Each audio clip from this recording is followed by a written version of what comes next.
The Conservatives tried to set the agenda while Ford and Carney make up over pizza. This is Now You Know. I'm Rob Snow. Going beyond the headlines. Now You Know with Rob Snow on News Radio. In the House of Commons today, the Conservatives will try and seize the spotlight. This is what's known as an opposition day on Parliament Hill. And Pierre Poilievre and his Conservative Party will spend this day calling on the Carney government to restore Canada's economic sovereignty. The Conservatives want the Liberals to scrap things, like the so-called No Pipelines bill and the West Coast tanker ban. They want the government to officially get rid of the industrial carbon tax, the oil and gas emissions cap, and the EV sales mandate. Conservative Party leader Pierre Poilievre telegraphed this was coming during the year's first question period. Well, Mr. Speaker, in the spirit of solidarity, why won't they agree with the Canadian people that we should get rid of all the hidden taxes that they've imposed on groceries? There's the Liberal fuel standard tax, which is 7 cents a litre on farmers, truckers, and those who bring us our food. There's the industrial carbon tax on farm equipment and fertilizer. All of this has given Canada the worst food price inflation in the G7. Our food costs are rising twice as fast as in the United States of America, and now they promise to recycle a Trudeau-era rebate that won't even cover one trip to the grocery store, Mr. Speaker. Conservatives are calling for these measures again one day after the Prime Minister announced a name change and more money for the GST rebate. It's going to be called the Groceries and Essentials rebate from now on. Quarterly payments will go up by 25% starting in July, and there will be a special one-time payment in June. Liberals are calling on the Conservatives to help the measures pass through the House, which the Conservatives have signaled they'll do.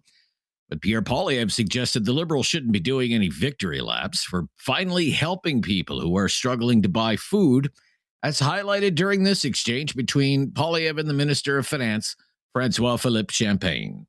I know that it's a particularly challenging week for the Leader of the Opposition, but let me help him because today we have good news for Canadians, Mr. Speaker. It's called the Canada Grocery and Essentials Benefit, Mr. Speaker. I know in his heart he's rejoicing, Mr. Speaker, because he's been asking questions in this House. Now we have delivered for Canadians, Mr. Speaker. The real question, all the Liberals MP are going to vote in favor. Canadians are in favor. Will the Conservative be good for their work and vote with us to help Canadians? The Honourable Leader of the Opposition. Mr. Speaker, only the Liberals would look at the $17,600 that the average family has to spend on groceries and say that it's a time to rejoice. They say that Canadians should be grateful that to be lined up in record numbers at the food bank. The NDP supports the plan to give some Canadians bigger GST rebates, but NDP MP Alexandre Boilly says the government needs to do more to help Canadians who are struggling to make ends meet. I think it's a step in the right direction. You know, we proposed that a few months and few years ago because it's targeting people who are suffering the most. But that's not enough. You know, people need more help than that with good unionized job to pay the grocery and to buy houses. And so we need a much more bigger plan than this. Prime Minister Carney made this affordability announcement at a grocery store in Ottawa yesterday. He then flew to Toronto for a meeting with Ontario Premier Doug Ford. Premier Ford has been upset with the Prime Minister over Mark Carney's decision to make a deal with China that would see an influx of Chinese-made EVs into Canada. Shortly after the announcement, an angry Doug Ford said the move would mean job losses for Ontario workers. But the way to a man's heart is through his stomach, and Mr. Carney and Premier Ford had some pizza, and apparently now all is forgiven. You got a big family, you're going to disagree with family members, and then you straighten it out, you move forward, and make sure we're doing the right thing, not just for Ontario, but the Canadian people. And make no mistake about it, it's Team Canada all the way. But what did he say to you to alleviate your fears about this deal? Are you still worried that thousands of jobs? I don't get into private conversations I have with the Prime Minister. That was a small part of the conversation. A bigger part with the Minister. That's her portfolio, along with my great Minister Vic Fideli that travels around the world, similar to Minister Jolie. And I appreciate all the hard work that they do, attracting new companies to our market here in Ontario. Prime Minister Carney is expected to be in question period in the House of Commons in just a couple of hours from now. He might get asked about comments a top official in the Trump administration made on Fox News last night. U.S. Treasury Secretary Scott Benson told the host on Fox News, Sean Hannity, that Prime Minister Carney called U.S. President Donald Trump and walked back the remarks in Mr. Carney's headline-making speech in Davos. Let's talk about the Prime Minister, or if you prefer, Governor of Canada, and him threatening to, break economic alliances with the U.S., go with China. The president has threatened a 100% tariff. What impact would that have? It would be a disaster for Canada. I was in the Oval with the president today. He spoke to Prime Minister Carney, who was very aggressively walking back some of the unfortunate remarks he made at Davos. And Sean, I'm not sure what the Prime Minister was thinking. Of course, Canada depends on the U.S. There's much more north-south trade than there could ever be east-west trade. He talks about middle countries having to do their own thing. And I'm old enough to remember when French President Francois Mitterrand tried to go down that route. It failed back in the 80s. It'll fail now. And Canada is linked to the U.S., and the Prime Minister should do what's best for the Canadian people rather than trying to push his own globalist agenda. In Ottawa today, Prime Minister Carney said no such thing to Donald Trump, so take that for what it's worth. Debate in the House of Commons, meantime, started about 2 hours ago, and again, question period begins in about 2 hours from now. I'm Rob Snow. This is Now You Know. This is News Radio.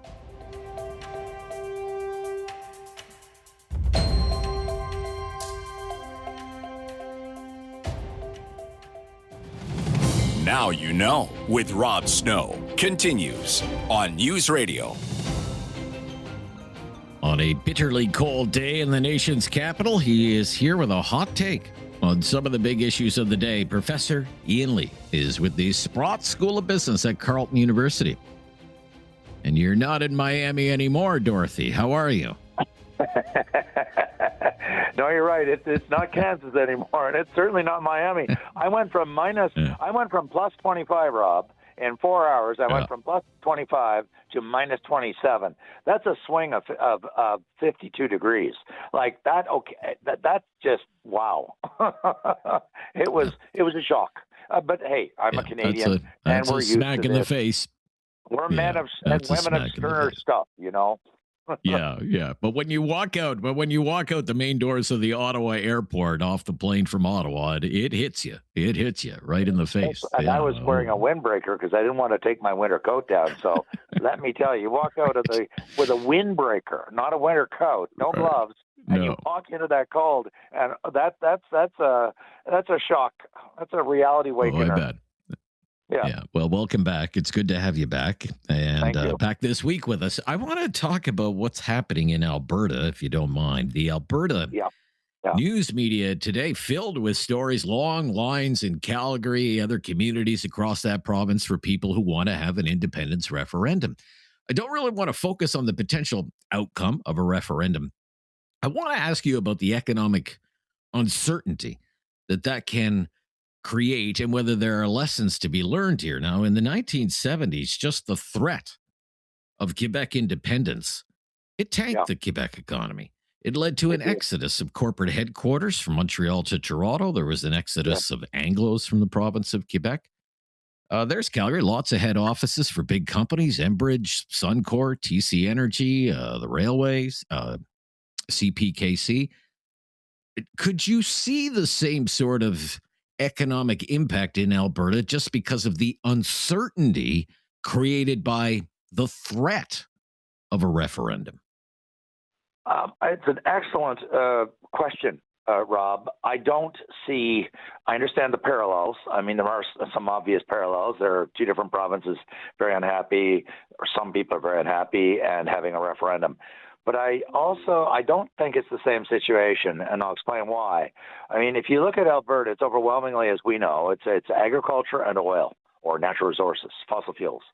And the companies that are there are either involved in transportation, the railroads who are shipping out oil, natural resources, including agricultural products, or they're oil companies, oil and gas companies themselves. And they are there because that's where the oil and gas is, and there's a huge agricultural sector in Western Canada, in Manitoba, Saskatchewan, and Alberta, including Alberta. So in this instance, the companies are there because there's a geographical natural resource logic to them being there. Whereas in Quebec, and I want to say this very delicately, but Quebec and Montreal were in long-term decline. Younger people may not even realize this, but once upon a time, if you go back over 100 years ago, pre-First World War, the center of economic gravity in Canada was Montreal. Toronto was just an upstart. It was not the center of economic gravity of all the head offices and all the jobs. And it gradually declined long before separatism. And then that, I argue, was the icing on the cake, so to speak. And that accelerated the decline. They had lost their comparative advantage. And so there were arguments for going to Toronto independent of the separatist argument, because Toronto by this time, by the 70s, was the dominant economic city in Canada. And then the whole uncertainty of Quebec, because it looked like it was much more likely that they were going to separate. In Alberta's instance, I'm not so sure. I think there's probably a lot of people who think that they're doing this because they're angry at the central government, that they feel that they've got a raw deal. And I think there's a sense, I'm one of them, that think that they're doing this in part to put pressure on the government of Canada, the government of the day, to come up with a better deal for Western Canada and Alberta. And certainly, if you look at what Carney's done since he's become Prime Minister, he's done some things that have really surprised a lot of people that have tilted, if you will, towards Western Canada and Alberta specifically. Right. But one of your arguments is it's one thing to move a bank, or it's one thing to move a life insurance company. Yes. You can't move an oil well. Right. Exactly. They're not. That's right. Yeah, They're not mobile. And people, when you look at the GDP numbers, it's fascinating. Alberta, everyone knows oil. Everyone knows, they got oil and natural gas coming out there wazoo. I've been out there several times. There's a huge amount of agriculture in Alberta as well. Huge. Yeah. I mean, the prairie provinces are the breadbasket of Canada. I remember all these, and I'm not trying to change the debate at all, but the Lansdowne Park and in Ontario, this argument of we can't expand the cities and the edges of the cities to build houses because, oh my goodness, we're going to shut down the farms and then we won't be able to eat food. Well, if you actually look at the actual agricultural output of these, I call them hobby farms, tourist farms around Ottawa and Toronto, they're infinitesimally tiny as a percentage of the total food supply of Canada. Overwhelmingly, the food supply is located in Western Canada. They produce enormous amounts of grain and beef, and so they really are. It really is central natural resources and agriculture to Western Canada, and so that's just a reality of geography, and that won't change. Okay. All right. When we come back to the office. Yes. Are you ever going back to the office? Ever? I gave up my office as an act of generosity because we didn't have enough office space. Okay. Oh, aren't you kind? Back to the office mandates when we come back. Mayors love back to the office mandates. The Prime Minister's hinting but putting more federal government workers in the downtown of Ottawa. We'll talk about that, though. Do they make sense? When we return with Professor Ian Lee on News Radio.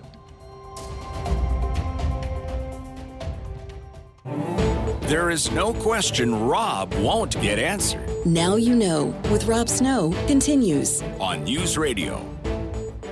Professor Ian Lee with us every week from Carleton University. Let's talk about back to the office mandates. In the big government town of Ottawa, the public service unions aren't happy. Business owners in the downtown core, though, thrilled with the idea of government workers coming back to the office more often. What do you think of back to the office mandates? Do they make sense in your opinion, Professor? I did quite a bit of research on this in the last 12 months, looking at what was published, studies that have been published, because that's what I like to do. I like to look up existing studies that have been done by different organizations, whether professors or think tanks, etc. And what I learned, and I use my judgment to choose what I call reliable studies. I'm not going to choose something that's biased, such as the Canadian Labor Congress or the unions. And I'm not putting down unions. I'm unionized, but they're influencers, they're lobbyists, they have a point of view. So I'm talking about people that are doing objective empirical analysis. And there's a guy at Stanford, a very good professor, labor economist, and he argues that again, it depends on the industry what that you're studying, but he argues that in many of the industries he looked at, that there is a small net benefit to there's the advantages exceed the disadvantages of going to work. In other words, he said, remote work can work in some industries. So that's one point to put on the table. But then the counterpoint is I think there's I don't want to use the word ideology, but there's certainly a lot of hostility from the business community. About a year and a bit ago, the Chamber of Commerce and 32 business associations signed a very clear, unambiguous letter to the Prime Minister saying, get them back to work. Because I think there's a perception in the business world amongst the leaders of the business community that the problems in the public service, which are already well known. It's very difficult to measure the output because there's no profitability metric. You don't have that singular metric that is used in the private sector to determine success or failure, and the productivity is very difficult to measure. And so this just makes the situation, they believe, worse. And so they've been advocating that they go back to work. Carney has clearly come down on the side of the business associations, and for that matter, the small business in downtown Ottawa. So there's there's sort of two arguments, but there's one more thing I want to put on the table in this context. Very quickly. Yeah. The government announced at the middle of COVID they were going to get rid of 50% of all the government-owned or leased buildings, and they've been doing a very good job. So this idea, the principal argument is you got to go to work and bond with your fellow workers, elbow to elbow, shoulder to shoulder. But most public servants are no longer working side by side with their colleagues. One's working assigned on one day to work in one building, and it changes by the day. So you can be working in a building where there's no colleagues of yours in that building whatsoever. So you Zoom to each other. Well, it's no different than working at home and working by Zoom. May as well be at home. So, exactly. Yeah, interesting. So interesting. Okay. Interesting. Yeah, we'll have to wrap it up there. We can pick it up on that some other time. Thank you. Yeah. Speak to you next week, Professor. Bye-bye. Yeah, bye-bye. Bye. Professor Ian Lee from the Sprott School at Carleton University in Ottawa. This is News Radio.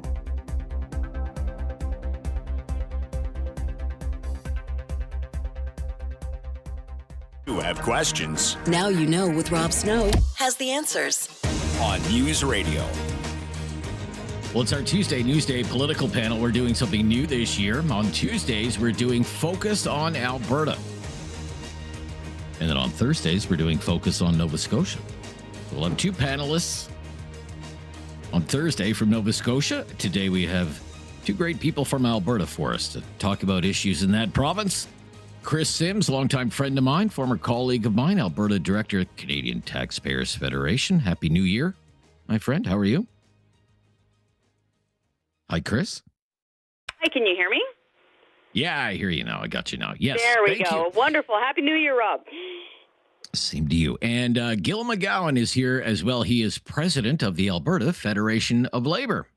Nice to meet you, Mr. McGowan, sort of.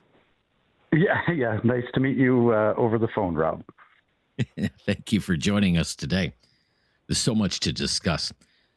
Lots of news in the Alberta media today about people lining up looking to join the Alberta independence movement. Gil McGowan, for those of us who aren't in Alberta, explain this to us. What do these people want, and why do they think they'll be better off? Well, I can't speak for the separatists because, like the majority of Albertans, I am not a separatist. In fact, I'm vehemently opposed to the idea of even holding a referendum, which I think is destabilizing and creates all sorts of uncertainty, which is bad for our province, bad for business, bad for our citizens. But so all I can say is what I've heard from them, which I'll be honest, Rob, doesn't make a whole lot of sense. They're basically suggesting that we'd be better off as an independent country, even though we're landlocked. Just yesterday, one of their chief spokesmen, a guy named Jeffrey Rath, made the outrageous claim that if we were an independent country, we could somehow coerce neighboring British Columbia to allow another pipeline to the coast by blockading shipments of goods across our border. Without ever considering what the retaliation might look like. So, I mean, that's the level of insanity that is driving a lot of these folks. And I will point out that even though the independence, so-called independence movement, and I call it a secessionist movement, is getting a lot of press. And it's true that there are hundreds of people lining up to sign a petition to get a referendum question on the ballot. But this still is, they're loud, but it's a minority. And that's been demonstrated in poll after poll, right? So, somewhere, in the vicinity of 20% of Albertans are strong separatists. But that leaves the rest of us, 80%, who are foursquare against it. And in fact, we had another group collecting signatures about, just like 6 months ago, what they call the Forever Canadian petition. And they got 450,000 Albertans signing a petition to stay in Canada.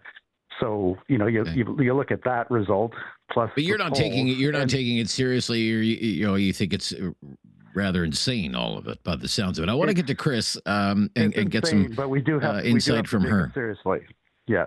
Have to take it seriously. Okay, Kris, explain what's going on in your opinion. What do you see here?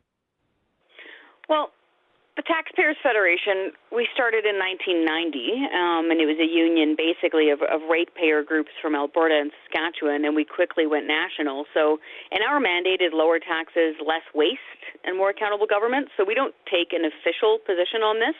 However, we do get a lot of emails from folks who I would argue are very sympathetic to what I would describe more as a sovereigntist movement within Alberta.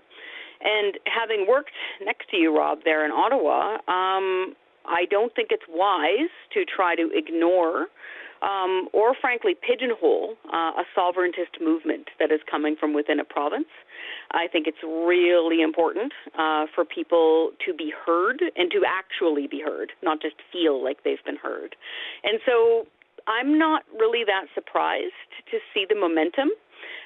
As far as a leader goes, I would argue that the movement lacks like a charismatic type leader. Like there's no, like, rest his soul, like the late Ralph Klein type of a person who's singularly leading this movement.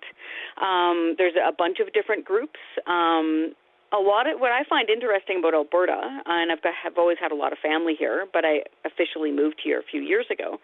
What I love about Alberta is that it has amazing grassroots democracy. Like, you can trip over a group that is in a hotel lobby or a church basement that is having some meeting about what they want to see happen. And that includes things like referendums and recall petitions. It's a real kind of direct democracy type thing. So I'm not surprised to see a lot of people turning out for this. From what I could see from the video footage at the Calgary rally, there were thousands and thousands of people there. And as far as the numbers required, Gil's correct in that the Forever Canada one, that got over 400,000 signatures. This one, technically, needs just over 177,000 signatures by May 2nd. I don't think it's outside the possibility that they're going to get that many. Well, I've been told it's going to be rather easy. From what I've been told, they should have no problem at all reaching that figure. The question is, what happens then? I would argue what very happens quickly. then? I would argue quickly that one of the main reason I would argue that a lot of people want sovereignty or independence or separation is that they feel that they have been mistreated by Ottawa, especially financially. Things like equalization, things like pipelines getting blocked, that kind of stuff. And so there is a real anger here. People shouldn't ignore it. Okay, be right back. We're just getting started. Alberta in focus today on our Newsday political panel. This is News Radio.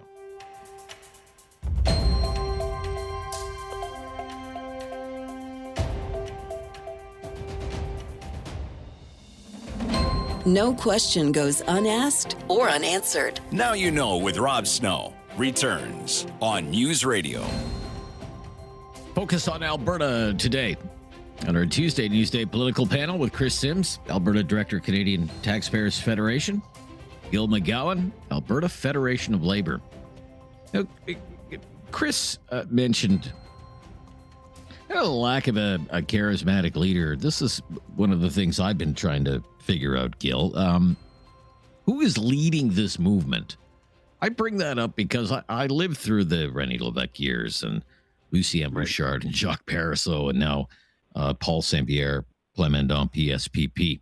I mean, they're separatists, dynamic separatists who passionately believe in their cause. Who is there an Alberta equivalent here in this movement? What do you think?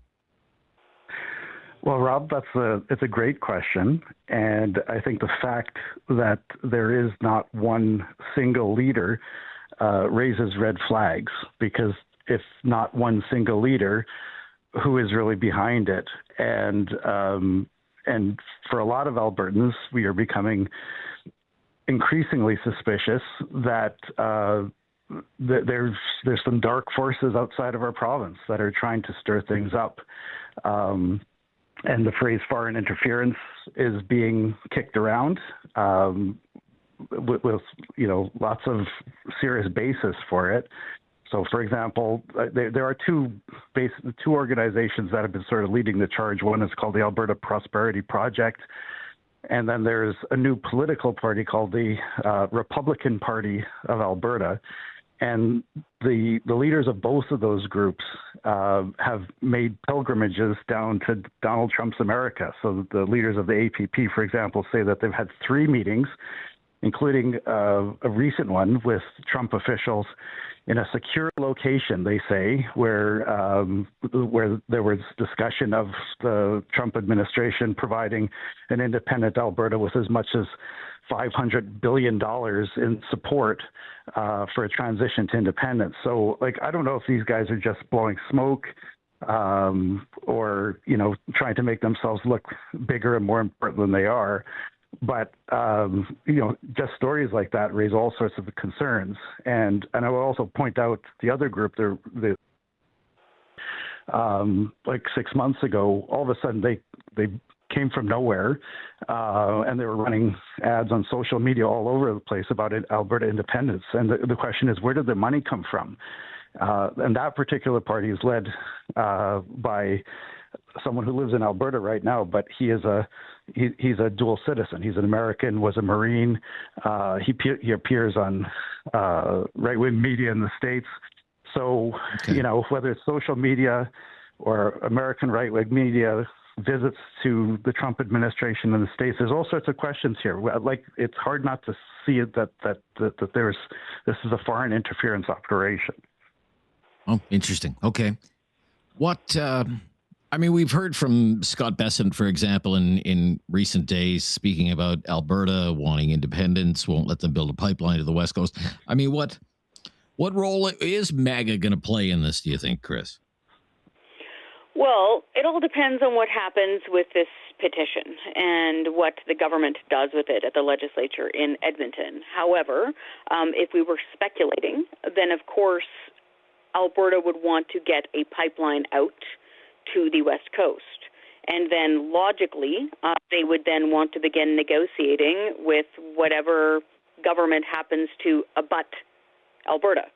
So that would be British Columbia, for example. That would be Montana directly to our south, and then take a quick turn, head out to the Pacific across Washington state, because Alberta would be, if it were independent, and again, this is a big if, it would be landlocked. Now, that doesn't mean you can't be. I mean, Switzerland and Austria are both technically landlocked. So, yeah, it all depends. It would all depend on what happens after this vote. However, I will point out that the idea of not being heard by Ottawa is not new. Western alienation is not new. Being ticked off at Ottawa is definitely part of the culture of Alberta. I would argue that's a very organic, normal, grassroots, real part of the culture of Alberta. I don't think it's just something that's been planted by some foreign entity. And again, if especially governments in the East ignore things like pipelines, production caps, this massive gun ban that the feds are trying to do, this massive ban on the sale of normal gasoline and diesel-powered vehicles, all of this stuff has a lot of traction in big parts of Western Canada, and especially in Alberta. And so that's the kind of stuff that is going to get the crowd more motivated to get out there and sign petitions like this. And so I think, for example, Prime Minister Mark Carney's recent statements when he was in China, his recent statements while he was at Davos, is getting that, what I would say, independence movement, if I can put it that way. It's getting them more energized.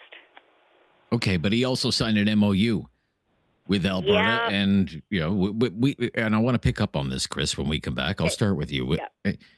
The Premier, and I interviewed the Premier at the end of the year, Premier Smith. She was thrilled with it. She's very happy to have that MOU with the Liberal government in Ottawa. Uses it as a big turning point. So what impact could that have? When we come back, focus on Alberta today, Tuesday Newsday, political panel. This is News Radio.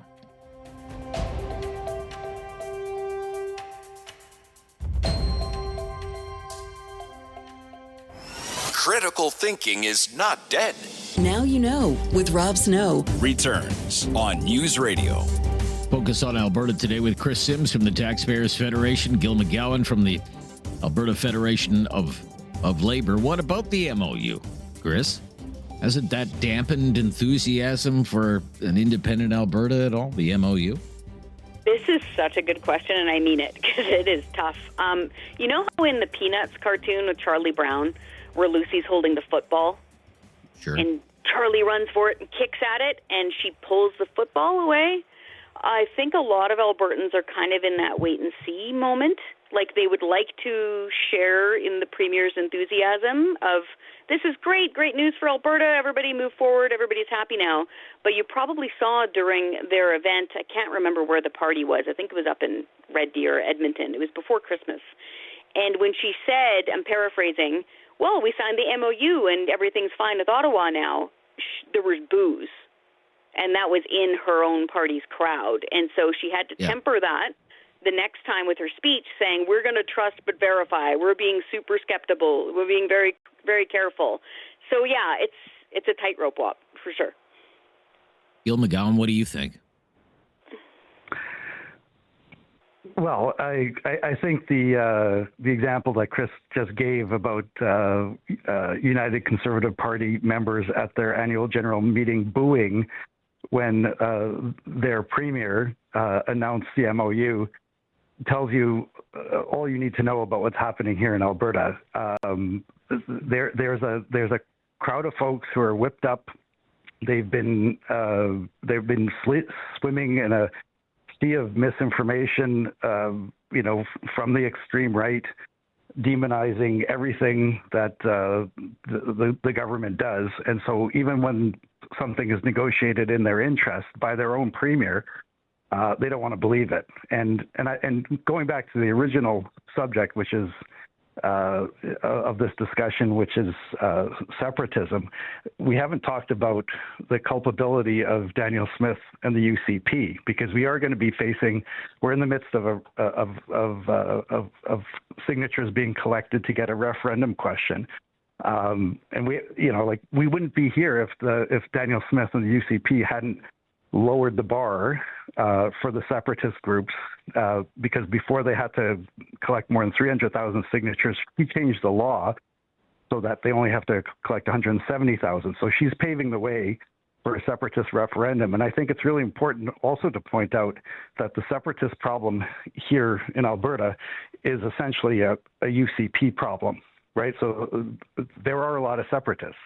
A lot of people want to secede from Canada, but they're almost exclusively voters for the UCP, and the polls bear that out. So if there's a separatist problem, it is a UCP problem, and the fires are being stoked by the premier herself. Fires being stoked by the premier. What do you think of that, Kris? Naheed Nenshi had an op-ed recently called the UCP a separatist party. What do you think of that? In a minute or less. It's hard to say because, again, we're not taking a position because we're a federal group. But just my own experience says you shouldn't ignore these people and or try to demonize them, and otherwise it'll just get more vehement. It'll just start making it seem like nobody is listening to them. And so But the EBO proves that they're never satisfied, Kris. They're never satisfied. No matter, they say it's about pipelines. You give them a pipeline or a pathway to a pipeline, and they're never satisfied. And honestly, okay. We've heard it here. It's been pretty rough the last 10 years, though, man. This is why. This is why people are this upset, because the way they've been treated largely by Ottawa, not just Ottawa, but Edmonton to an extent as well. So I do think people would be more satisfied if they got more concrete action. Are demonizing the rest of the getting country. warmed up. You're just getting warmed up. I wish we had another half an hour, but we don't. We'll have to end it there for today. I'll have to have you both back. Okay. Thanks, Rob. We can pick up where we left off. Look, I really enjoyed the conversation today. Thank you so much. Kris Sims, Alberta Director, Canadian Taxpayers Federation. Gil McGowan from the Alberta Federation of Labor. He's the president there. Talkback after the news on News Radio. It's time to talk back. On Now You Know with Rob Snow. Call now. And have your say. 1-833-668-2577. Welcome to Talkback. It's 2 hours of debate and discussion on the big issues of the day. Something a little different for you today. Today's topic, having children and starting a family. Having children, starting a family. Here's a question for you and some background. According to a just released report from Statistics Canada, half of Canadian women between the ages of 20 and 49 don't have children. Let me repeat that. Half of Canadian women between the ages of 20 and 49 do not have children. That's according to Statistics Canada. And what we want to know today is why. Pretty basic. Why is that the case? Why is it that half of Canadian women don't have children? We hope to hear from women today and tell us why that's the case. 1-833-668-2577. 1-833-668-2577. This report was released 24 hours ago by StatsCan. There's almost no media coverage of it at all, save for one item from the Hub this morning. Let me quote from the report, right from StatsCan. In 2024, 51.5% of Canadian women aged 20 to 49 years old were not yet mothers. 51.5% of Canadian women aged 20 to 49 years old were not yet mothers. It goes on. The proportion of women without children varied by age. Nearly 9 in 10 women, 88.5% in their 20s, did not have children. Just over 4 in 10 women in their 30s and close to 1 in 4 women in their 40s did not have children. 9 out of 10 women in their 20s do not have children. 9 out of 10. Why is that? Can someone explain that to us, please? What's going on? Now, the report also notes it's been trending this way for quite some time in this country. We have talked about this in the past. Canada is now among a group of countries with what's called an ultra-low fertility rate. We're one of the select few with an ultra-low fertility rate. The fertility rate in Canada, 1.25 children per woman, 1.25 trillion per children per woman, a record low. A record low. BC with the lowest fertility rate in the country, 1.02, followed by Nova Scotia, 1.08. PEI, 1.10, 1.2 in Ontario, 1.4 in Alberta, but nationwide it averages out to 1.25, among the lowest in the world. When women choose to have children, they're having children later in life. Average age for new mothers, 31.8 years of age. But the most remarkable statistic, and the one that really jumps off the page of this report, is half, the 51.5% of Canadian women, 20 to 49 years old. No children. And we just want to get a better understanding as to why. It's not like the government doesn't have programs that it could argue are family-friendly programs designed to make starting a family, raising a family easier, more affordable. Canada Child Benefit, monthly tax-free money from the government, hundreds of dollars a month, costs tens of billions of dollars a year. The government, along with most provincial governments, they have agreements on childcare with the goal of reaching eventually $10 a day for childcare, saving big money. Government has made changes to what used to be called maternity leave. It's called parental leave now. Can last as long as 18 months, albeit with reduced earnings, but 18 months. Parental leave. The government introduced the parental sharing benefit to encourage more fathers to take parental leave. In 2010, the government created the EI Special Benefits for the Self-Employed, a voluntary program supposed to make it easier for the self-employed to take parental leave. For lower and modest income families, GST credit. Focus of a big announcement and rebranding by the government yesterday, supposed to address some of the affordability issues that Canadian parents are facing, especially Canadian families with children. All of these programs, all of these measures, all of these policies designed with families in mind. And yet fewer and fewer Canadians are starting families. Fertility rate, the lowest in Canadian history. And now this landmark report from StatsCan, and a shocking figure that more than half of Canadian women, 20, 49, don't have any children. What do you think are some of the reasons that explain that? Is it because of money and the cost of raising children? Is it because women are choosing careers over being mothers? Is it job insecurity? Housing insecurity? Is it because they can't find the right person to settle down with or be in a stable relationship? Is it because society's more secular? StatsCan says in this report, women who practice a religion much more likely to have children than those who don't. Is it because of what's going on in the world? The turmoil, conflict and crisis and climate change. It's been suggested some people just don't want to bring a child into this troubled world. Some of that, all of that, anything to any of it. We would really love to hear from women today. Would prefer that, actually. Don't want a bunch of men talking on the phone wondering why women don't want to have children. Half of Canadian women, 20 to 49, don't have children. And with your help, we want to explore some of the reasons why. So give it some thought And give us a call right now. The phone lines are open. The number to call is 1-833-668-2577. 1-833-668-2577. If you've never called before, just mention that. We will make your call a priority. Let's talk about starting a family and reasons behind fewer and fewer Canadians choosing to do so. I'm Rob Snow. This is Now You Know. This is Talkback. News Radio.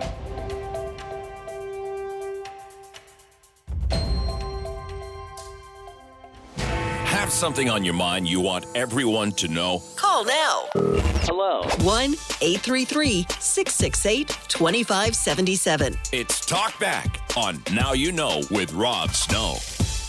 Starting a family. Our topic today, why are fewer and fewer Canadian women choosing to have children? According to a new report from StatsCan, 51.5%. That's more than half. 51.5% of Canadian women between the ages of 20 and 49 don't have any children. What are some of the reasons behind that? Love to hear from you today. 1-833-668-2577. We start in Halifax today. Sandra is up first here. Hi, Sandra. Yeah, great in topic. Snowy Halifax today.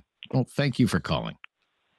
Yeah, no, I'm glad you're asking for women to call in because usually the phones are more, there's more male callers on every talk show. More men call talk radio than women. I mean, that's just a fact. Which is great, but so you asked the question, why between the women between 22 and 49, only 50% of them are having children? Well, the number one reason is because of birth control. And birth control came on the market in the 60s, and by the time I was a teenager and a young woman in the 70s and 80s, I was using birth control, and others were too. So now you bring that forward. Today,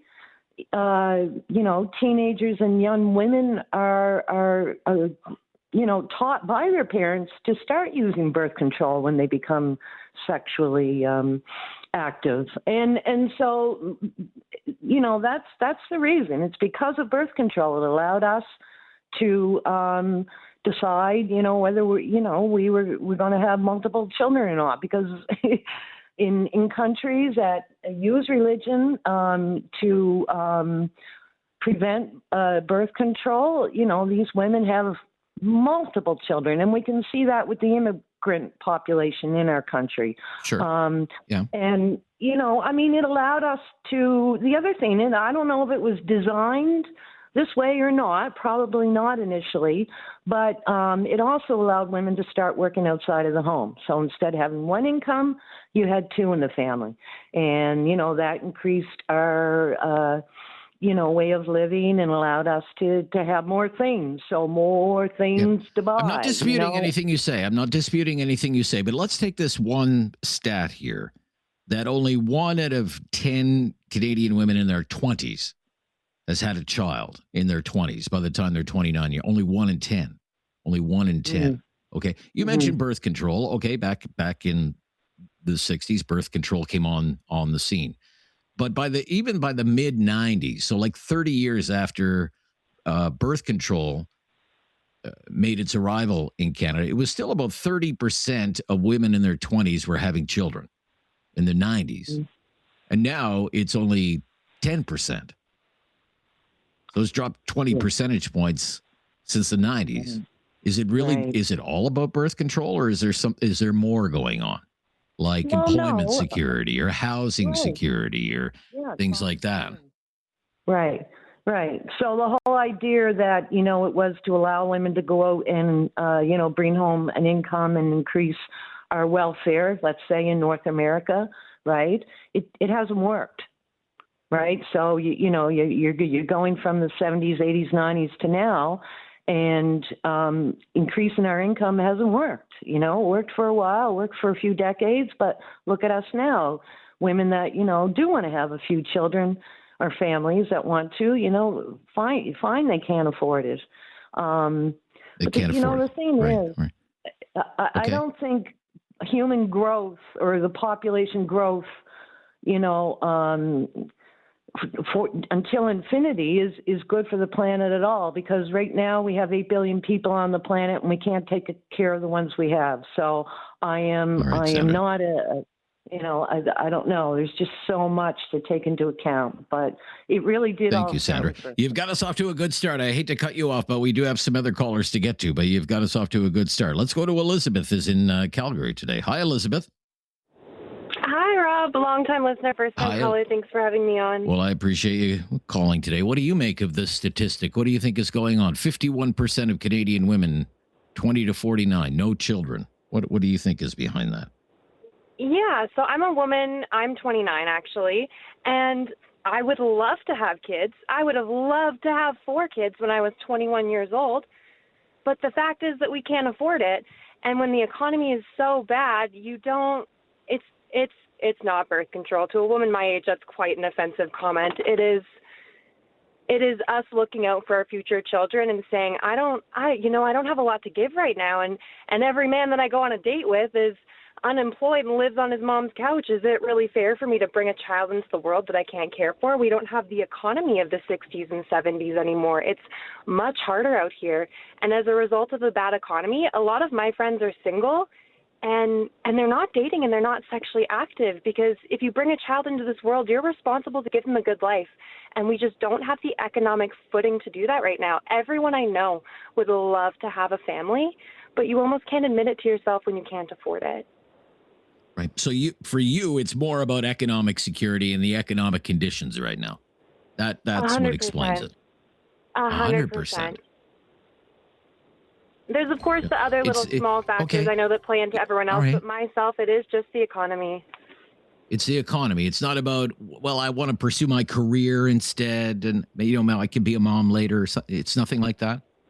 No, I only want to pursue my career so that I can make enough money to be a good mom. And a lot of women I know, you don't want to say that because it doesn't sound very feminist, but it's the truth. We're in pursuit of our careers to allow ourselves to have enough money to be good mothers, because we can no longer depend on men the way we could in the 60s and 70s. It's real 50-50 now, Rob.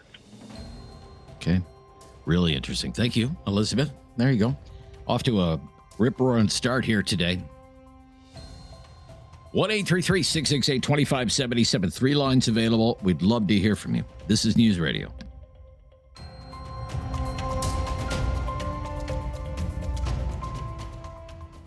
Have something on your mind you want everyone to know? Call now. Hello. 1-833-668-2577. It's Talkback on Now You Know with Rob Snow. Why are fewer and fewer Canadian women choosing to have children? That's our topic today. That's our big question today. Bailey is in Waterloo. Hello, Bailey. Hi, Bailey. Hi there. How are you? I'm very good, Bailey. Good for all the better for hearing from you. What do you think? What's your opinion? Sure. My opinion, so I'm 30 years old. I just turned 30 last year, and I'm a young woman myself. I'm quite career-oriented, but being honest, growing up, I don't really think I had a choice. I think, society, community, family was like, this is what you got to do. This is the way that the world works. Like, you have to, earn a little bit before you can really start your life. And I think post-secondary plays a significant role in this. I actually worked in post-secondary for 5 years, and statistically speaking, a lot of women attend university over men, and I think that has really come to terms with the fact that a lot of women want to advance their careers, and it's a priority. I also just want to be very blunt in the fact the cost of living is brutal. I don't know if any politicians listen to this radio show, but they sure should, because the cost of living for young women in particular is very, very hard. The gender wage gap is massive, and I think that there's a lot of economic factors. I think there are a lot of great programs out there, don't get me wrong, but I think that it's just become more increasingly challenging for women, and I think career orientation has played a big role in that, and the freedom to choose, which is awesome for women. I love that I get the choice to go to work every day, but also take some time to plan a family and think about it really holistically with my partner to make sure that we have a healthy, happy family as well. So some of that pressure has been taken off, but I think that the cost of living has made it very hard because at the end of the day, there's not a lot left for myself and my partner. We both work full time. You know, him and I have really good jobs. We're well educated. Both went to university, but still, it's really, really difficult. So bringing a child in this world is not a responsible decision at this time. And that's kind of, I think, how a lot of my friends and I see it, and kind of plan to have families more so in our mid. If I could just jump in, you make so many interesting points, and I'm just curious, you don't have to tell me if you don't want to, but would you have rather had children by now that you're 30? I think the answer to that would probably be yes. But in a perfect world, there wouldn't have been a pandemic. And I think that would have probably changed a lot of things for a lot of people, including myself. So yes, I think I would love to be a mom right now, but financially and emotionally, I'm not at that point. And I think that, that's really my deciding factor as a young woman. I just want to take a couple more years so I can be the best mom I can be as well. Thank you so much for calling, Bailey in Waterloo. We will stop here. We'll pick things up on the other side of the news. And again, we'd love to hear from you today. We're gathering a reaction. This is a very interesting report, 24 hours old now, from StatsCan. It says 51.5% of Canadian women between the ages of 20 and 49 have no children. And we just want to know some of the reasons behind that figure. What would you say? For women in their 20s, 9 out of 10. For women in their 20s, don't have any children. 9 out of 10. Wow. I found that shocking. Maybe I shouldn't be surprised by that. I found it kind of shocking. What do you think is going on there? 1-833-668-2577. Talkback on News Radio.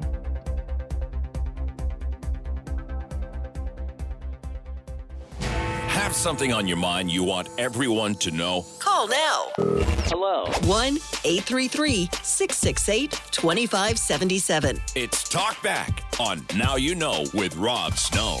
According to a new report was released yesterday morning by StatsCan, 51.5% of Canadian women between the ages of 20 and 49 do not have any children. What are some of the reasons behind that? For women in their 20s, 9 out of 10 do not have any children. Why? 1-833-668-2577. Right back to our phone lines. Kate is in Calgary. First-time caller. Thanks for calling, Kate. Hey, how are you? Very good, Kate. What do you think is going on? Sure. So I'm 32 and I don't have kids. I am back at university for another degree, actually in zoology and conservation. And I used to really want to adopt kids. I used to really be passionate about having a family. I grew up in a really great family. That was kind of the goal I had in mind. And then as I got older and now going through university, multiple degrees, I kind of have drifted away from that just because, life circumstances change, whatever, but also the economy and the state of how everything is just in the world, having the, goal to make a better world, being in conservation, trying to do things, at least, from the environmental side, not necessarily economic side. I just think that it's tough. And I am farther away now from wanting to have kids than I ever have been. I know some of the people who had called into you before had said that the reason was for birth control, which I completely disagree with that. I think that would have had its up and down effect already, in the 80s and 90s when that was really taking hold. I think it's now to do with economy for most people. For me, it's more personal preference and what happened in my life, but I think it's economy. I think it's huge. And the world, you said, just the way the world is just these how days. Tense things are, and I just How tense I things are. have nieces and nephews, and I'm happy that they're here. I love them so much, but I just don't see myself bringing someone into this world or raising someone, fostering and adopting. I just can't see how I would coach them through this. It's there's a lot going on, and I just don't feel like this is an environment that I would want to bring someone new into personally. Really interesting. Thank you, Kate in Calgary, for your call to Linda in southern Alberta. Hello, Linda. I have grandchildren within that range that you're talking about. And my oldest grandson just had their first child, and they're in their 30s. But because of financial reasons and stability, he finally got himself a contract where And that's still tough because expenses for a child are still tough for them. And I have a granddaughter, environmental scientist, and for those reasons, she will not have children because of what she feels the environment is like right now. So they chose to have pets. And I have two other granddaughters that are just getting careers started and, getting their feet settled. And so then they won't have kids right away either. Okay. I'm curious, you're a grandmother now, but how do you think things have changed? Say when you were in your 20s or 30s, then what was happening then, compared to now? We were in the 70s. The government told us we could only have 1.5 children. Otherwise, we're going to be overpopulated. Okay. And so then we had 2 children, or some of my siblings had no children. So here we are now, and they're saying, why aren't we having children? Well, I don't know. Maybe that's the reason why some of us, because for me, I would just tell, and career-wise, I said, decide for yourself, if you want to have kids, you want to get married when you want to get married, that's your choice. So it wasn't like when we were pigeonholed at a certain, women were supposed to do this and men were supposed to do that. And I think we've come away from that. A lot of people, though, and you raised it, are talking about, economic instability or precarity, that don't feel that it's just economically things are lining up right now. I mean, did you feel as though at that time that you were economically secure enough to have children? Well, we only had 2. No, we just made do with what we had. It wasn't, that, and I worked part-time jobs when my kids went to school. We just had to manage with what we had. And kids nowadays, it's a struggle for them to try and manage with what they're making. I know my daughter right now, she said, I got a raise, but now the government takes 52% of my wage. So, when you see something like that, you're saying, well, what's the point, right? And if that's where your income is all going, how can you support somebody other than yourself? All right. Thank you, Linda, for your call. Stephanie up next. First-time caller, Stephanie. Hi, Stephanie. Hi, how are you? Yeah, very good, Stephanie. What do you think? What's your opinion? I have a lot of opinions about this. Okay, I'm 37. I had my first child when I was 31.7, so I was kind of right on target for that statistic. I've always wanted children. I've never been career-oriented. I've always been family-oriented. I wanted a big family. I wanted all of that type of abundance. When I had children, back up. Even before I had children, this was in early 2000s. I was wondering, how can I have children in this climate with the way the economy is going, with the way the world is going, just so many different political factors back then. And now that I have children and it's, 15 years later, I'm thinking it's even worse than it used to be. And I'm even more scared to have children these days. I can only imagine what young females these days are going through. And I think a lot of women who aren't having children and are choosing not to have children, not only the economy, the political climate, just financially, you cannot raise a child and have stability in your home without having enough money to feed them and clothe them and house them, right? So it's, on one hand, it's impossible, but I just feel like the women who aren't having children, the ones that are young, the previous callers that were 27 and 30, and they prefer their career. I think they've, in my opinion, they've witnessed what women like me have gone through with the lack of resources and help. And you don't really know where the trajectory of your life is going to go once you have these children. There's always a path, and there's what's actually going to happen in your life. I wasn't aware that both of my children were going to be severely autistic. So navigating all of these life changes that any person can have, even mentally, they didn't have any of these resources available to people from your generation, right? It was always, you get married, you have kids, there's a right way of doing things, you do this. And it was just kind of set in stone. And now that there's a little more freedom, women have a lot more power. They should get a lot more, in my opinion.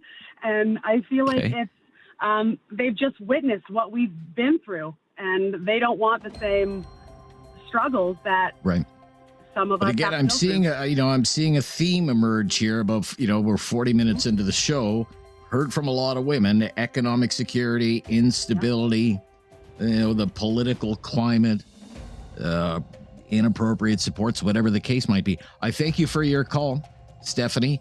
Lots of phone lines available now. It was very busy there for quite some time, but the wait will not be long, and we'd love to hear your opinion today on this report. Very interesting report from StatsCan. 51.5% of Canadian women between the age of 20 and 49 do not have any children. Why is that? This is News Radio.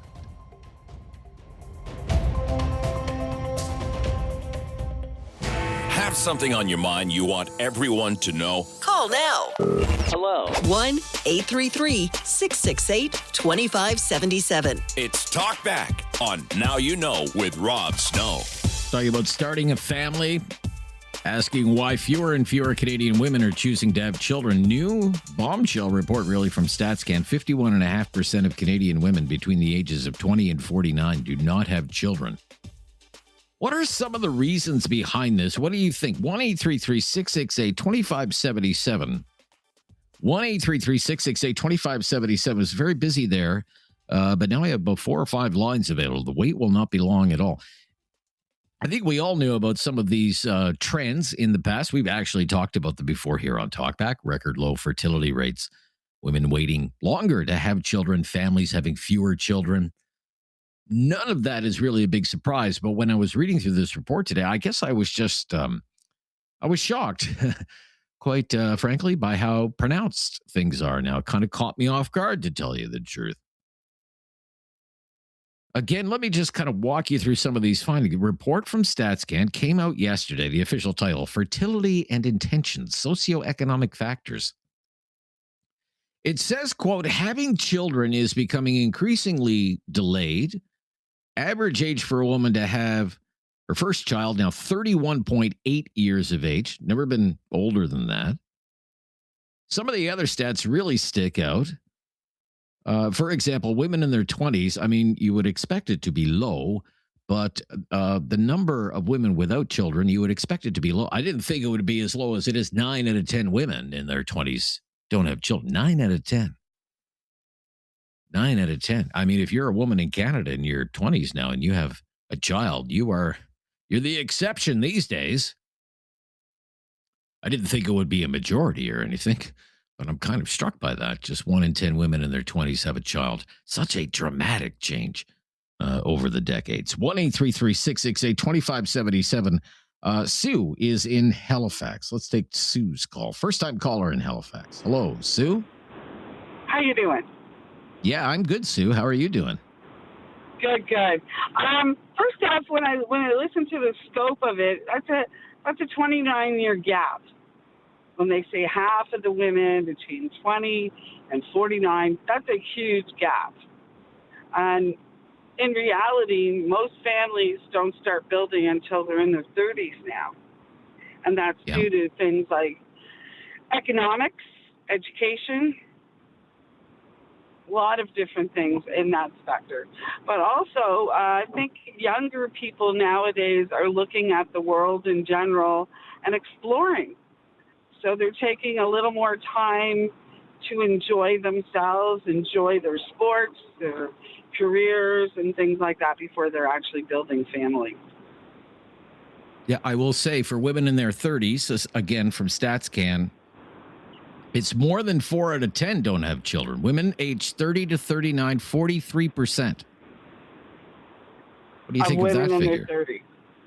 Yeah. Oh, the economics, one thing. Economics? And then you look, economics is a big part of it. I mean, it's hard enough now to make your money last for one person, let alone a family, even if with 2 incomes. Housing is ridiculous since COVID. Everybody knows that. It's not just here in Canada. It's basically worldwide. economics. And economics is the big factor, and the fact that I think young people today don't want to be tied down to that family. I think people are getting together as couples older as well. So an idea, I want to be freer, don't want to be tied down. Yeah, I think pretty much, because if you look historically, I mean, look all the way back into the 1800s, women were married off at 12, 13, 14 years old. It was, procreate. That was what everything was about in those days. Then women, through the 1900s got a voice and decided education and even just life goals, things they want to accomplish and or do on their own. Life goals, different life goals. Yeah, women are more independent now than they used to be. And I think they're much more adventurous. Very good. I'm just taking notes here to see if any trends emerge over the next hour or so. Thank you so much, Sue. Such interesting points from you today. 1-833-668-2577 and have your say on Talkback on News Radio.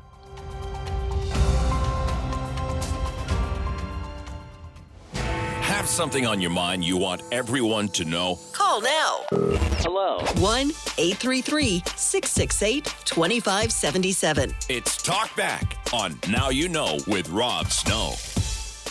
Why are fewer and fewer Canadian women choosing to have children? Citing a report from StatsCan released yesterday, 51.5% of Canadian women between the ages of 20 and 49 do not have any children, and we are exploring some of the reasons behind that. Economic security, the world is a troubled place, the political climate, instability, people want more freedom and independence.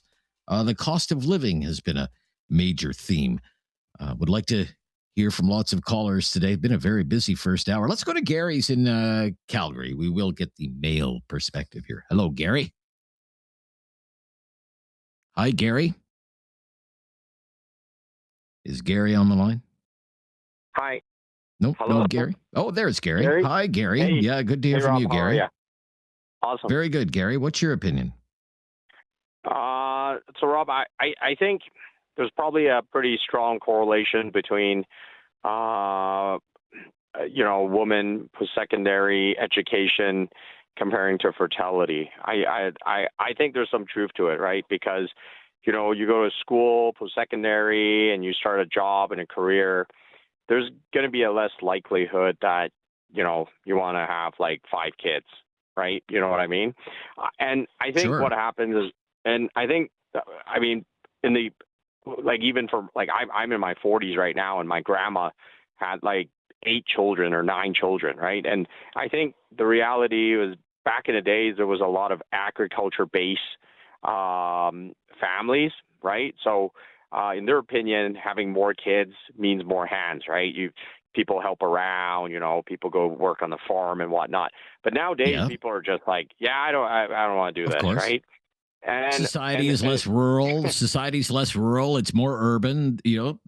Sure. Sure. Yeah.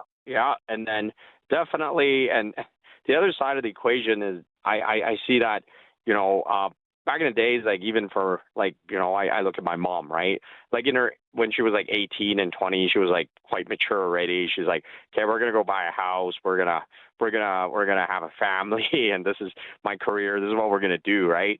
But when I see people in their 20s these days, man, these are borderline kids. You know what I mean? Their maturity level, I feel like even people that are in their 30s right now, I feel like they're kids. It's almost. I'm not sure about that, but maybe the opportunities are not the same. I appreciate what you're saying. I mean, by the time my parents were, say, 25, 26 years old, they both had full-time, career jobs. My mom was a nurse. My dad was working for the phone company. They had a house, 2 kids, a dog, and a car. By 25, 26 years old. Just doesn't happen that way these days. Now, these are not the, it's not the 1970s anymore. Look, I appreciate your call, Gary. Very interesting points all around. We will have to wrap it up there, however. For the first hour, which was very busy today on the topic, one of the busiest we've had in quite some time. Let's keep it going in hour number 2 and explore a little bit more in depth this really interesting report from the statisticians in the government who are citing that 51.5%, more than half of Canadian women, 20 to 49, no kids. What's going on there? 1-833-668-2577. For women in their 20s, 9 out of 10 don't have any children. 9 out of 10. 1-833-668-2577. I have a line for you, and I want to hear from you on Talkback right after the news on News Radio.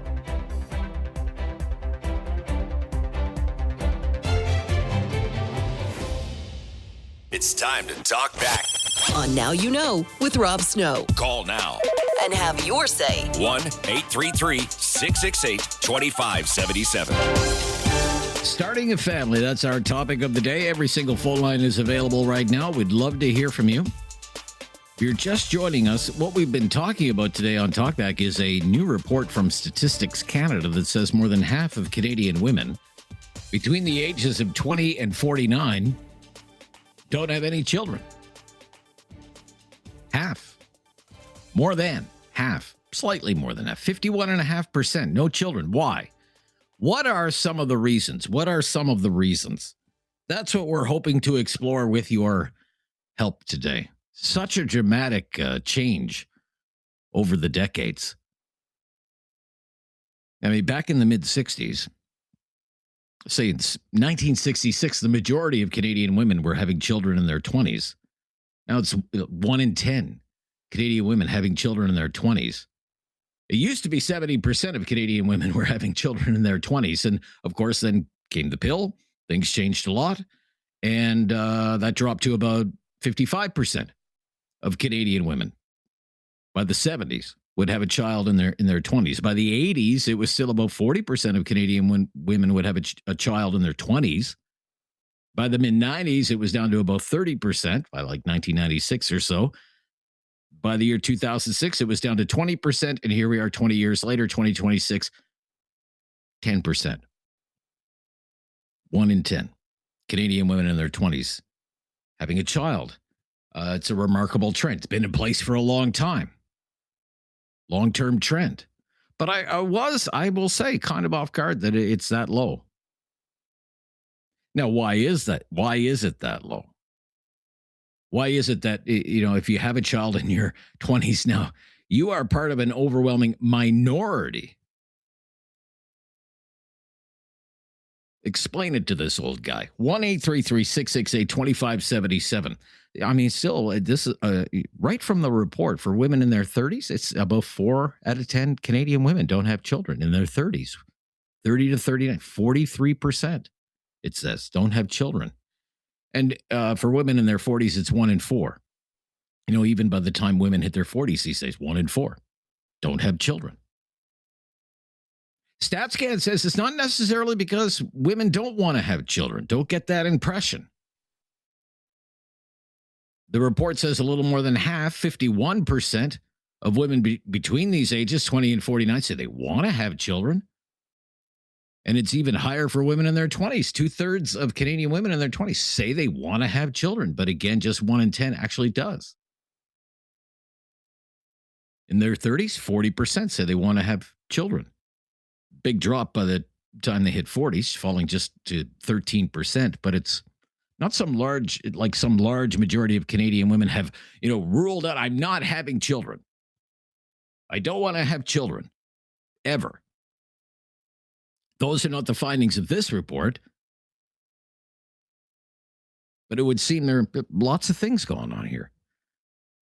With your help, we just want to get a better idea what they actually are. So give us a call again. 4 or 5 lines available there. It was very busy in the first hour, and then people just disappeared. 1-833-668-2577. Yes, let's get back to it. Michelle is in Calgary. Hi, Michelle. Thanks for calling. You're on the air. Hi, Rob. How are you doing today? I'm very, very good. Thank you for taking me up on the offer. Explain it to this old-timer. What's going on here? I am a 26-year-old.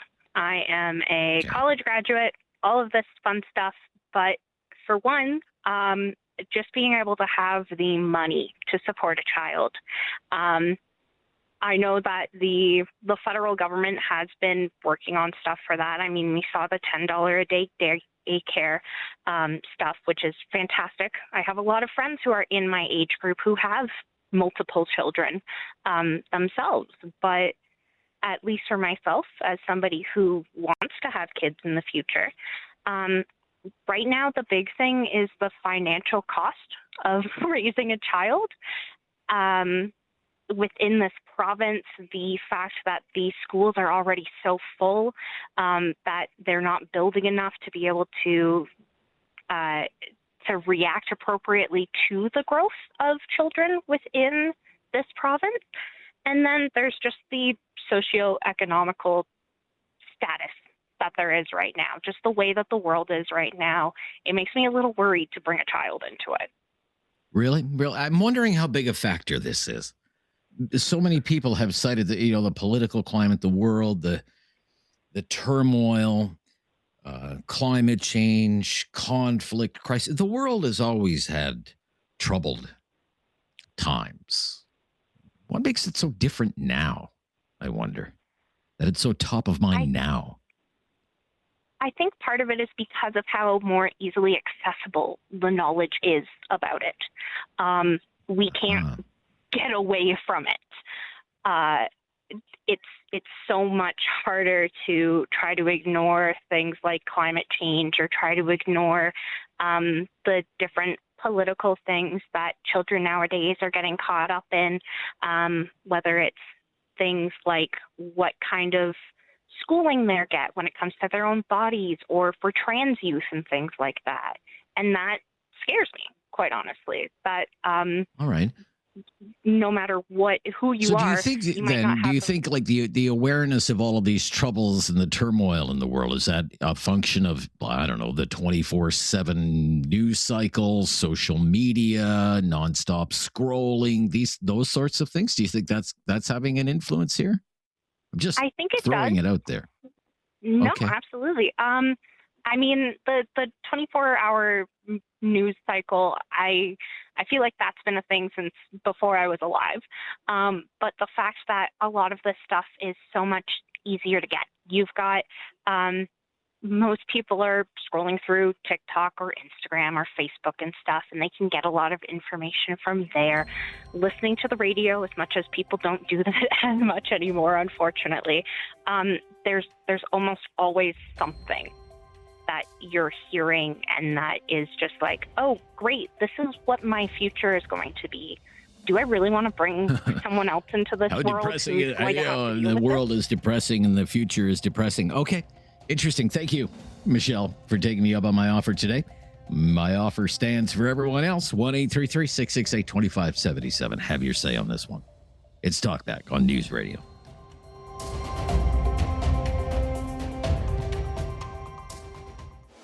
Have something on your mind you want everyone to know? Call now.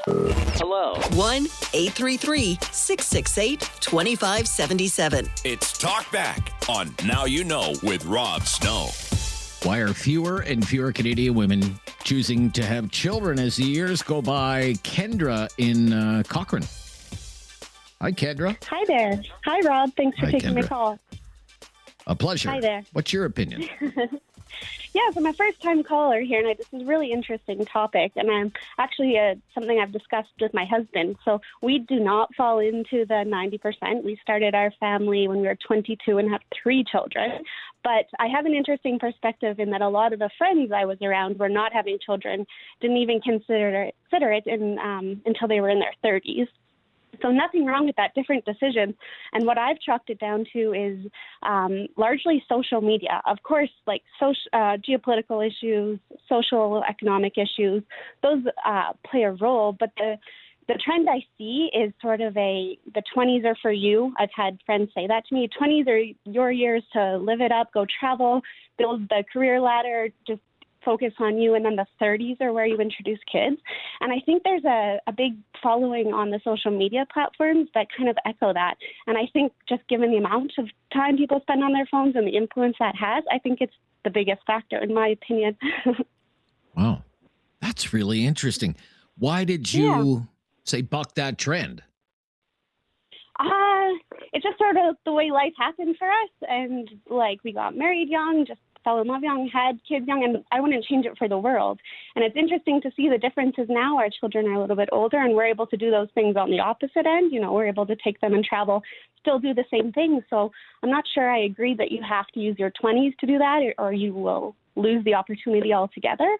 If that makes sense. I think you can kind of do both at the same time. Let me ask you something else, because so many people have brought up, economic security, the cost of living, financial, big theme is, financial stability, if you will.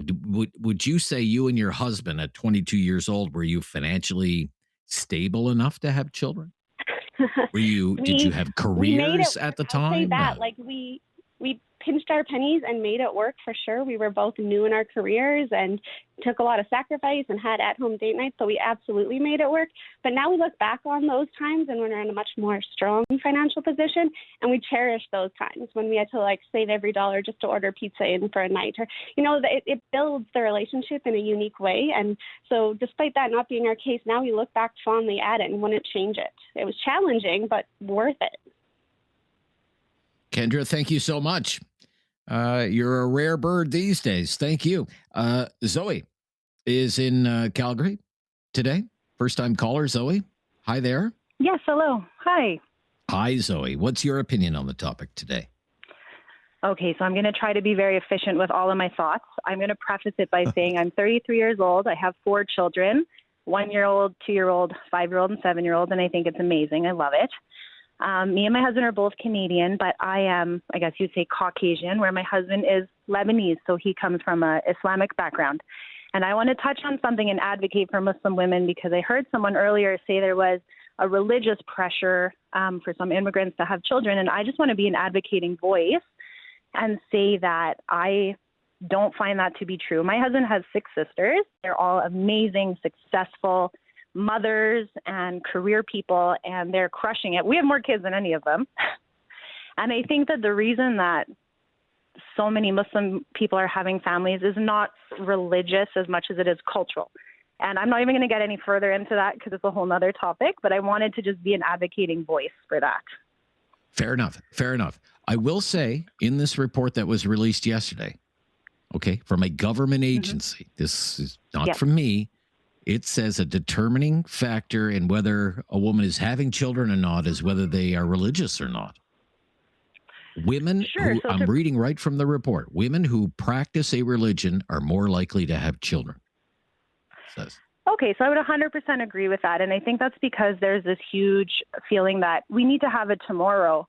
And if we are not populating our earth with people, if we're not going to have doctors and lawyers and plumbers and innovators and new minds to be coming up with these new amazing things, we aren't providing the world with the people of tomorrow. And I think that maybe a little bit of that ties into the religion, but I think for me, it's such a pleasure to be able to populate the world with tomorrow's children and leaders, as opposed to feeling like I have to because of a religious reason. Okay. If that makes any sense. Why do you think, though? Sure. So you have 4, you said. 4 young children, right? Yes. And you had your first one at what age? 30? 25. You said? Oh, 25. Okay. Yeah, I'm 33 now. So you would have been at 25. You would have been again an exception and not the rule. Why do you think so many people in their 20s are not? We've heard economic stability, precariousness, cost of living pressures, all of these things. Okay, well, I will give you a very interesting opinion. I'm sure we'll give you more callers. I think people are lazy and don't want to do the legwork of having children. They're lazy. Okay. I don't know. Well, we'll see what that sparks. Oh, my goodness. You might get us into hot water with that one, Zoe. Okay. But I wrote it down. Lazy. Lazy. They're Not lazy. lazy. Okay. Selfish? Selfish. Even better. Okay. So lazy and selfish. All right. Lazy and selfish. It's out there for public consumption. Any truth to that? Any truth to that? What Zoe is saying, the reason 20-somethings aren't having children is because they're lazy and selfish. Wow. This is Talkback on News Radio.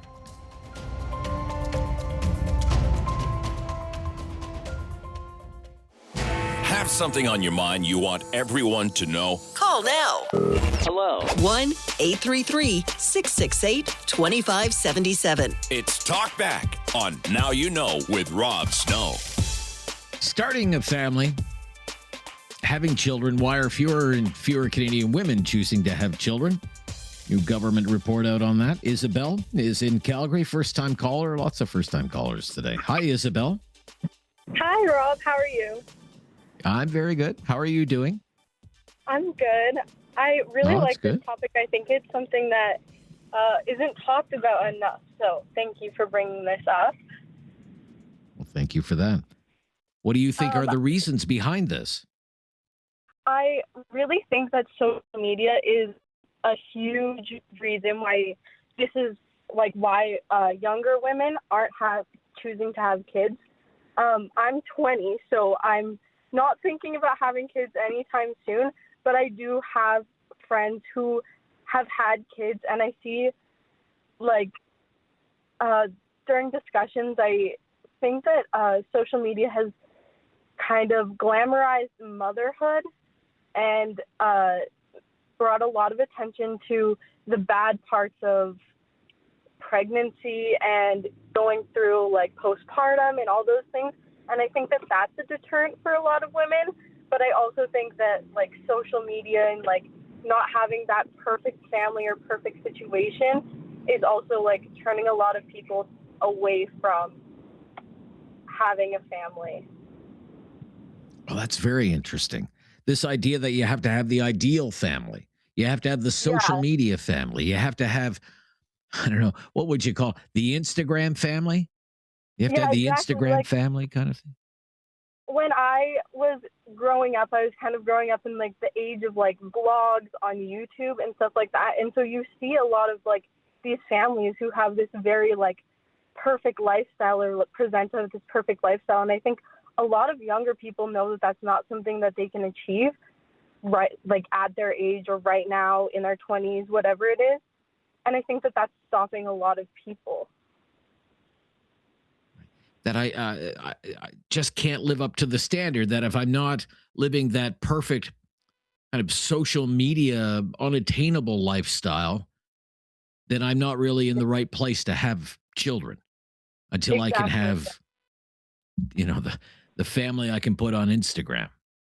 Exactly. And I also, I come from a religious background. Like, I grew up being Christian, and I had a mom, I have my mom who had her career, and then when she had me and my siblings, she stepped back from that career and stayed home to take care of us, and I am forever grateful for that. My mother is amazing, but she also missed out on a lot of opportunities because her religion taught her that, like, this was her role. Her role was to be nurturing, and she absolutely was that, but I think that she was a teacher, and I think that a lot of kids missed out on having an amazing woman as a role model because my mom chose to stay home and raise us. Sounds like you had a super mom. Hey, thank you. That's a really interesting perspective that you've brought to the show today, Isabel. A real pleasure to take your call today. Hope you'll call back sometime. Yeah, have to stop here, though. Latest breaking news is coming up next, and then we're right back on the phones on this topic today on Talkback on News Radio.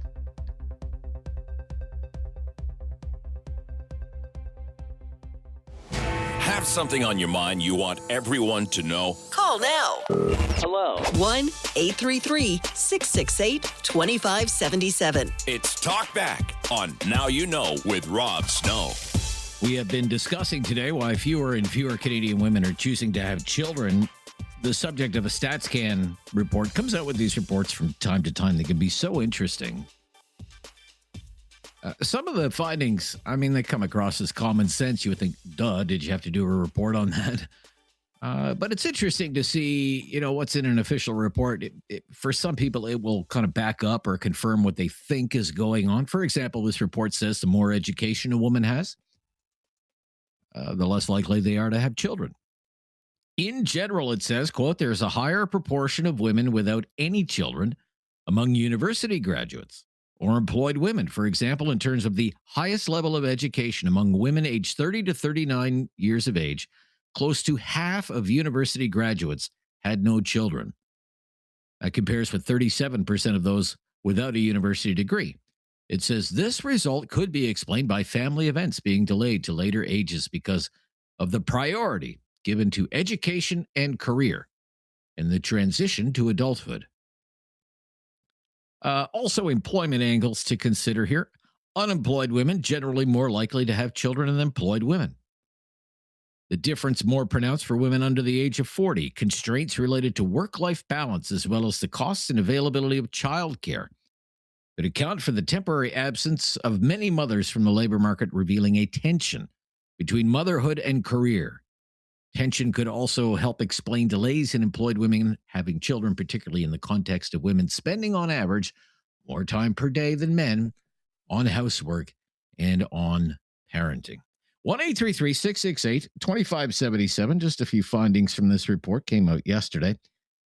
Not much in the media about it. Kind of surprising. Ron in Calgary. Hi, Ron. Yeah, hi. I love your show. Me and my wife talked about having kids and stuff, and we've decided not to. And I mean, a lot of it has to do with not only, I guess you'd call it the state of the world, social media, like just everything. But at the same time, when you look at the way I see Canada is not like necessarily equal anymore, like when it comes to retirement, and some people get more money than others, whether they're coming into Canada. And then I watch my father, who's on the bare minimum for like his pension, like Canada CPP and stuff. So I guess it's a matter of how we're going to expect the younger generation to be able to retire. So you're thinking way down the road about retiring and taking care. Okay. Interesting. How old are you, Ron? I'm 30. 30. Okay. And no plans to have children right now? We've completely decided against it with I wouldn't even know how we. Yeah, for me and my wife to retire and have kids, and I can't tell you how many parents I know that still have a 30-year-old living at home. Just the way that the generations have changed and stuff like that, we still want our retirement. I see. I We've really heard don't from think- callers. We have heard from callers. We have heard from callers who say, well, you just do it. And it's not easy, but you just do it. And you manage to do it and you get by. And in the end, it's rewarding. You ever thought about it that way? 100% agree. We have family all around us, and we know the joy of having children. But at the same time, we want to be able to retire early and enjoy life at the same time. And I just don't see how that's possible anymore. Fair enough, Ron. Yep. Thank you for your call. Let's go to, who are we going to? Kevin. First time caller, Kevin. Thanks for calling, Kevin. Yeah, thanks for taking the call, Rob. Appreciate it. Yeah, you're welcome.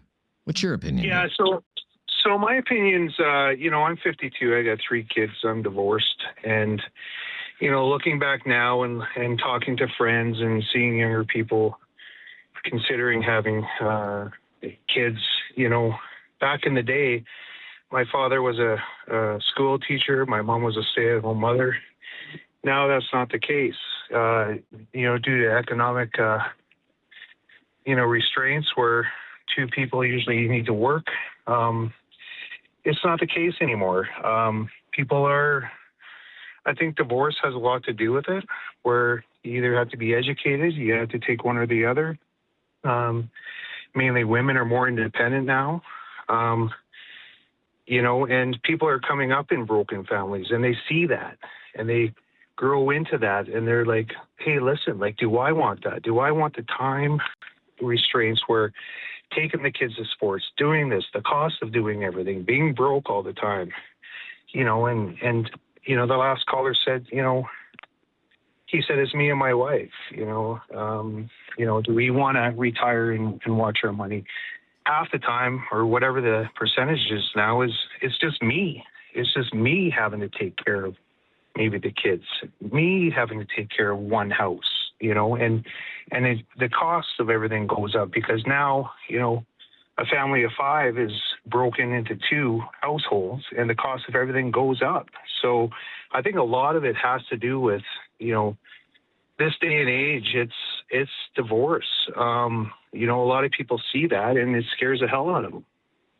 Interesting. Like this cycle, if you will, of people being raised in, I guess the term would be broken homes. Maybe some people don't like that term, whatever. That'd be the term that I would use, where marriages have failed. And they're saying, well, do I want that for me? Is that what you're saying? Yeah. Kevin, yeah, something that's like right. that? Like okay. Yeah, and it's just more stress, more challenges, and just more pressure on people, which causes just uncertainty on raising a family, raising children, having children. Interesting point, Kevin. Interesting perspective, sir. Thank you for your call. 1-833-668-2577. It's News Radio.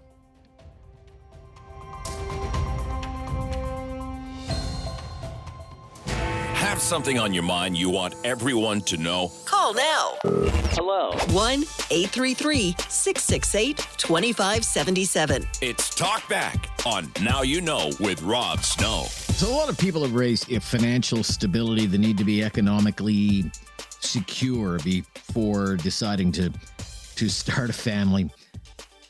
Financial stability, economic security.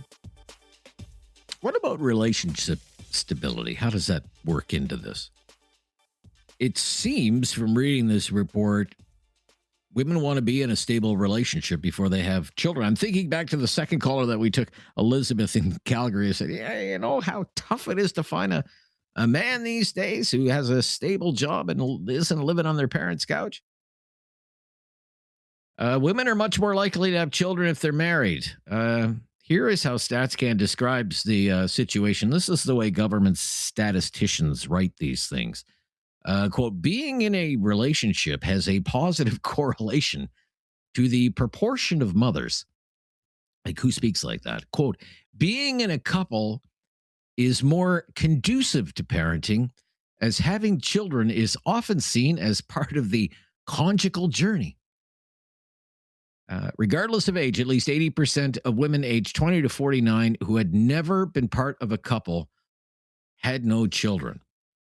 Among those who were in a couple, married women, 22% were less likely than women in a common law relationship, 55%, or women in a relationship living apart, 84%, to not have children. So what does that mean in like the way you and I speak? If you're married, 22% chance, no children. Common law, 55% chance, no children. In a relationship but not living together, 84% no children.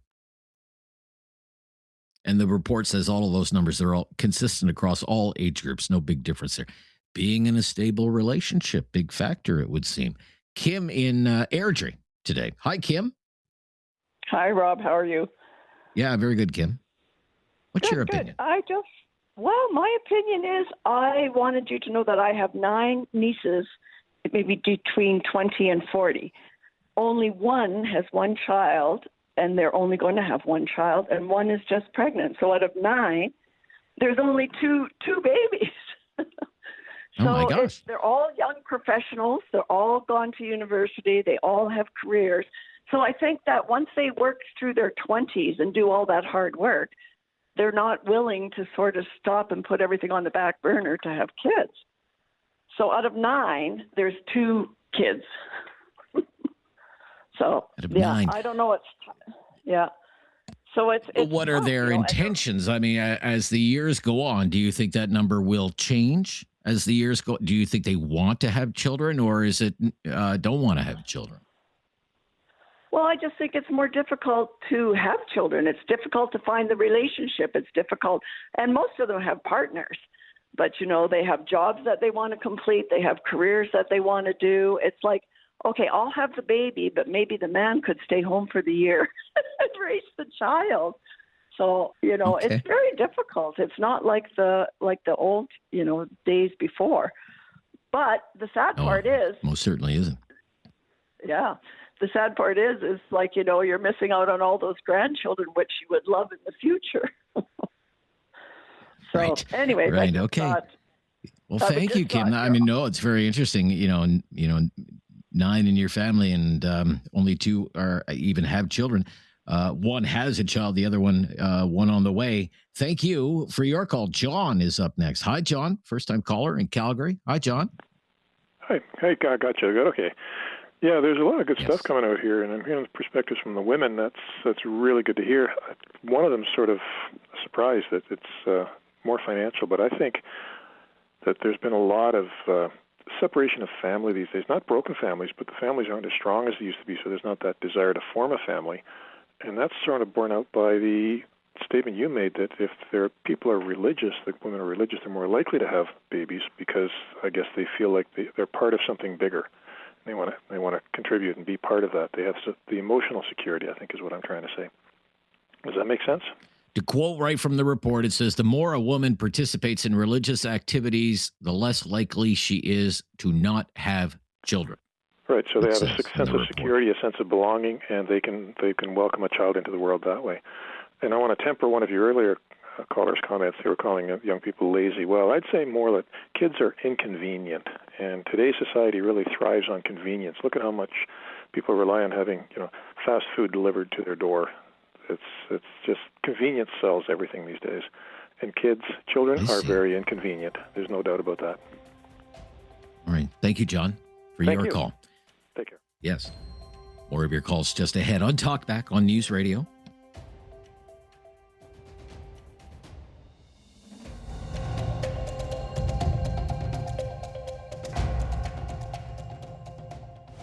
Have something on your mind you want everyone to know? Call now. Hello. 1-833-668-2577. It's Talkback on Now You Know with Rob Snow. Time to squeeze in just a few more callers here on Talkback today. Let's go to Nathaniel up next. Hi, Nathaniel. Hey, Rob. Thanks for taking my call. Hey. Great to hear from I you. guess What's I'll your start. opinion today? Yeah, thanks for another great topic today. So I'm not a female, so from a male's perspective, if I look at, I'm one of 6 in my family. I'm a Christian, so that definitely is part of the studies that you were reading off. If I look at all my friends and family, there's lots of kids in there, people having kids in their 20s and 30s. There's tons. Some people have to give up their job for a year or two. Some have given up their jobs forever. And others have gone back to it, whatever the scenario might be. They're all different, but I think it's where the priorities are. For the people that I'm speaking of, their priority was they view children, and I'm sure the most of the callers would agree with this, viewing children as a gift, and as a blessing. And like I said, I'm sure others agree. And just knowing that, you have to give up things, and that there are, things that, you have to give up. Sorry, I lost my train of thought there. But at the end of the day, the goal, we're not, there's going to be hardships. And I understand that, there's going to be struggles and we can't predict our future. But at the end of the day, where are your priorities? Knowing that it's not going to be easy, and just knowing that it's a blessing, and hopefully, that's enough to support people having children. Yeah. So are you saying then, do you think maybe some people are less inclined to want to make those sacrifices now? Is that what you're saying? I think so. Yeah, and I kind of lost my train of thought there as I was speaking to you, so that's kind of all over the place. But I think if that was to sum it up, that's exactly it. And you know what? Everybody has a reason for why they choose what they do. And there's lots of great, thoughts. And it's unfortunate that people are choosing not to have children. You know, I'm expecting my first. I'm 37 years old, and yeah, it's not cheap. It's not cheap. A stroller is $1,000, $2,000. It's not cheap. I get it. And there's going to be sacrifices that we're going to have to make. But from what I see in the world we live in, I do want to bring a child into this world because I do want them to be someone that I can raise to become, you know, a great leader, a great husband, you know, a great worker. And I'm excited to raise someone to become that person and to contribute to our society. And I think that in itself is enough reason. Okay. So thank you. Yeah, very good. Very good. I'm sorry I just want to fit in one more call here. I don't mean to cut you short, but I understand what you're saying, and I wish you all the best with baby on the way. Amy, I think it's going to get the last word today. Hi, Amy. Hello, Rob. How are you? Very good, Amy. What's your opinion here? Good. Look, I'm 34. I've been with my partner who's 35, coming up 4 or 5 years now. Naturally, we're at that age where we think about children, but honestly, I think it comes down to maybe personal preference, what you grew up with. I grew up with a single mother, as did my partner. We saw the struggles that they had, I guess, and I'm just not ready to put a child in the same kind of position. Now, we both work full-time. We have great incomes. We live quite reasonably comfortably, but at the same time, with the cost of everything going higher and higher, I just don't see it as a feasible option now. We've talked about it, but in this day and age, I don't know. It's just not for us, and we've made that decision. We have dogs, and we're happy, and I really do. I think Dogs are great. Personal preference thing. Yeah, absolutely. They're the best. And, I just think it comes down to personal circumstance, preference, how you grew up. But I think a lot of people my age are absolutely sort of coming to the same kind of conclusion now. Life is expensive. It's a scary world out there, right? So for me, I don't want to put a child in that position. Okay. You did get the last word. I thank you for sharing your opinion. Thank you for everyone sharing your opinions and your insights today. Great conversation on Talkback. Brand new topic tomorrow. More of your calls and always the latest breaking news on News Radio.